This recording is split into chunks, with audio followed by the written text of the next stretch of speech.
आणि थेट आपण जाणार आहोत मिठी नदी परिसरामध्ये। गिरीश गायकवाड आपल्यासोबत जोडले गेलेले आहेत। गिरीश, गेल्या 3 दिवसापासून मुंबईमध्ये धुवाधार पाऊस बरसतोय। मिठी नदी परिसरामध्ये काय चित्र आहे? नदीमध्ये देखील प्रचंड प्रमाणात पाणी आपल्याला पाहायला मिळतंय।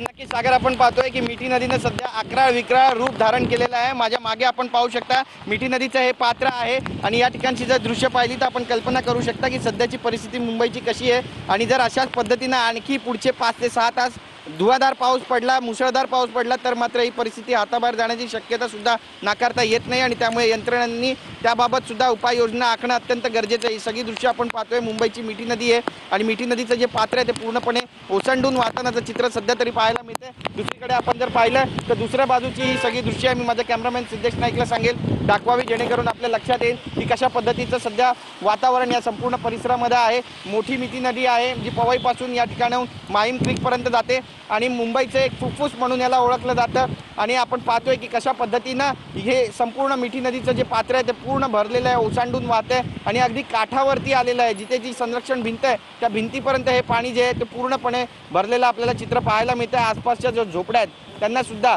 या आणखी जास्त जर पाऊस पडला तर हे पाणी त्यांच्या घरात सुद्धा जाण्याची शक्यता नाकारता येत नाहीये। त्यामुळे यांचं स्थलांतर होणं अत्यंत गरजेचं आहे, अशी सुद्धा मागणी जी आहे ती आता होऊ लागलेली आहे। जर अशाच पद्धतीनं पाऊस पडत राहिला तर मात्र परिस्थिती हाताबाहेर जाऊ शकते। मिठी नदीचं पात्र पूर्णपणे भरलेलं आहे आणि आणखी जास्त अशाच प्रमाणात पाऊस पडला तर मात्र परिस्थिती जी आहे ती चिघळण्याची शक्यता नाकारता येत नाही।